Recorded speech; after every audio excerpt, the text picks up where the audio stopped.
Hey guys, this is the Melanated PhD. I'm your host, Dr. Diamond, and this is episode 2 of season 1. And I'm so excited to talk about how to pursue a STEM PhD. One of the things that I'm really proud about in my PhD journey is the fact that I am literally earning the highest degree that there is, a terminal degree in biomedical engineering. And the best part is completely free, meaning I have not had to come out of pocket to earn this degree. So I really want a lot of other people to take advantage of these opportunities. And to do that, I want you all to be aware that these opportunities exist. So it doesn't have to be biomedical engineering. It can be biology, it can be chemistry, it can be mathematics, it can be industrial and systems engineer, it can be computer science. Literally, the world is your oyster.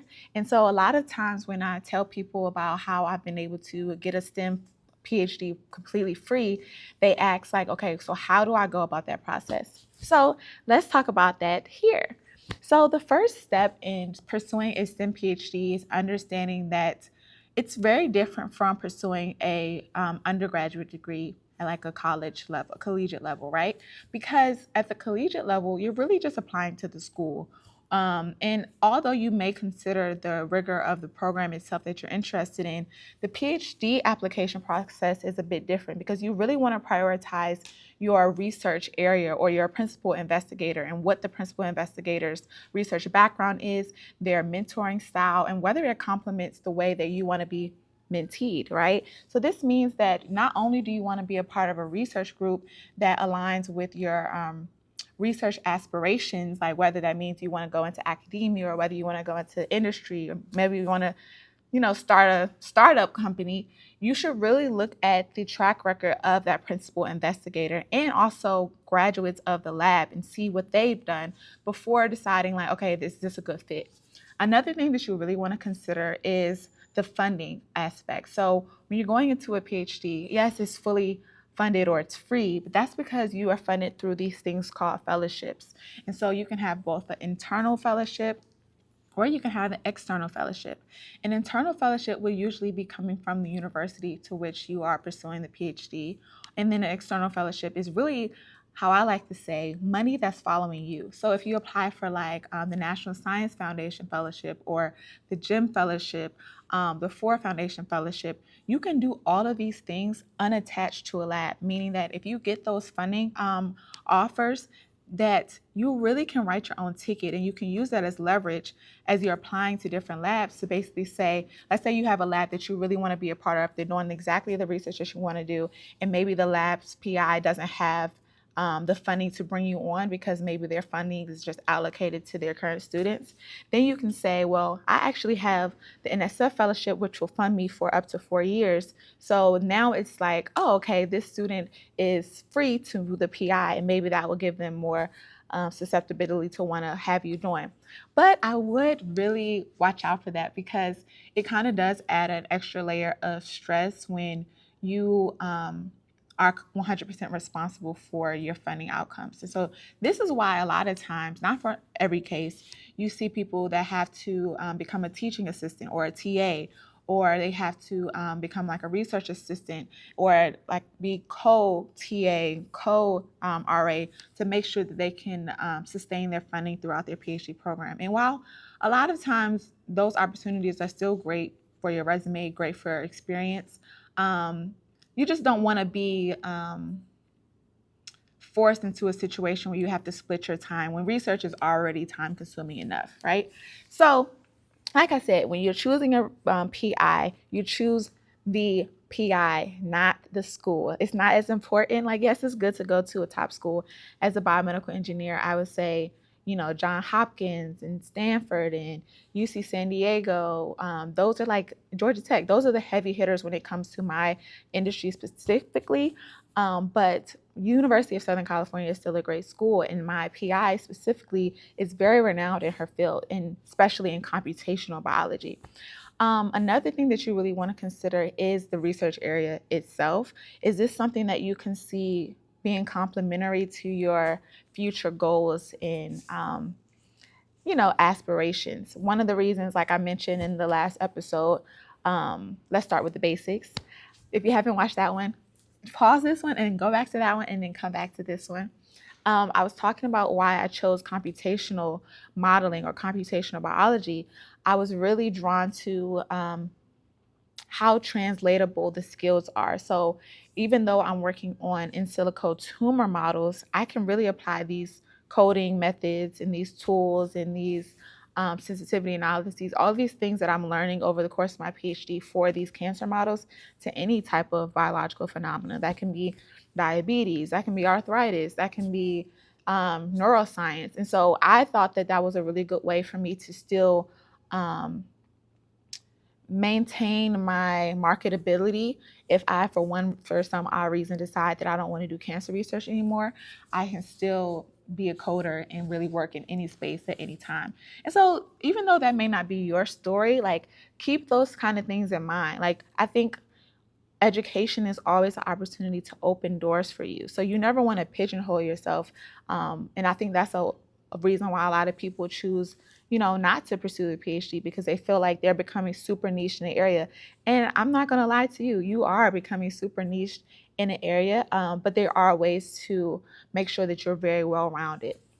Which is why I also want to say another thing to look out for when you're applying to PhD programs is, while you may bring your own funding, make sure that your PhD advisor or your principal investigator or PI is aware of your, I don't want to say out extracurricular interests, right? So for instance, for me, I told my PI very early on in our first conversation that, one, I'm very interested in science communication, and two, I am very interested in becoming an astronaut one day. And I was very pleasantly surprised to see how supportive she was of that, because a lot of people, as a PI, it's kind of like a mutualistic relationship, right? One person is trying to get this PhD, but they need the PI, but the PI also needs the students. They need a strong foundation or team that can help them to build their portfolio as well. A lot of PIs are trying to get tenure track, or a lot of PIs are applying for awards, and all of these things that require a very strong team of students. And so sometimes it can be a conflict of interest for them to want to support your extracurricular activities when they know that it may take away time from their specific goals. So you really want to have someone that is aligned in helping you get to where you want to go, but also maybe aligned in maybe having similar goals so that you all can help one another.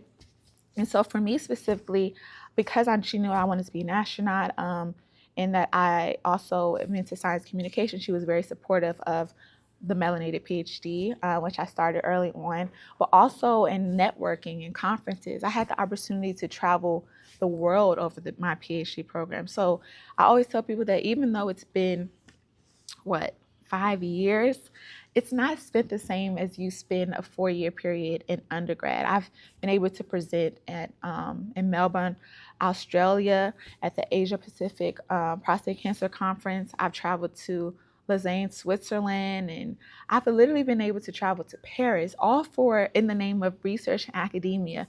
And so I think that I really hit the jackpot when it comes to principal investigators, because a lot of PIs, or from what I've heard, aren't always as open to like I said, extracurricular activities.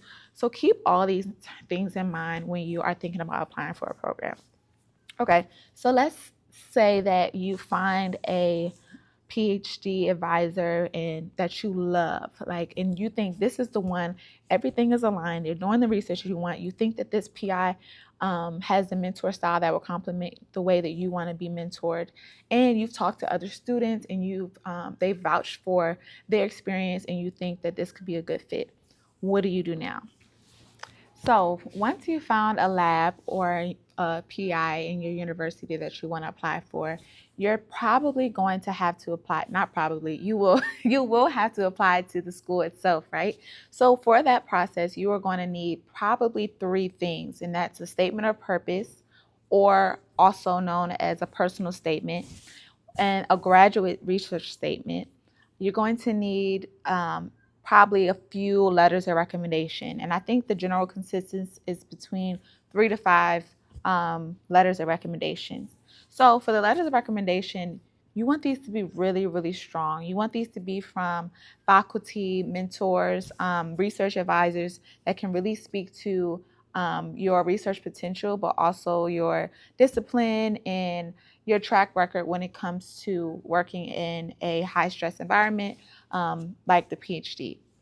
So I would really advise for your research, not your research, for your letters of recommendation to come from people who have seen you or been your research advisor prior, because I think that's the just most parallel experience to a PI and a PhD student.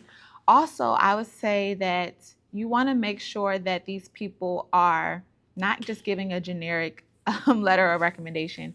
I've seen a lot of times, especially being on the other side and like looking or reviewing application packages, where you can tell that the recommender has just had an automated response like, oh, this person is very disciplined, or this person is very smart and they got all A's in their class. But when you really have a personal curated letter, I think those are always going to stand out. Now, for the statement of purpose, sometimes the statement of purpose and the personal statement, I think, can be very subjective. And it really does come down to the program, the school, and whoever is reading it. But in general, you want the statement of purpose to reflect your interests and to show really what really should shine through is why it makes sense for you to be a part of this program at this time. How does your life's journey culminate to this point? And so that's really how I try to go about writing a statement of purpose. But also other people talk about things like personal family history or why they want to pursue this research area, or other people may talk about their leadership roles and when they were captain of the basketball team and how teamwork and how their leadership skills and why they were motivated to want to be a part of a team and how that relates to research. There's so many things that you can do. I think the statement of purpose is one of those things where your personality can really shine through.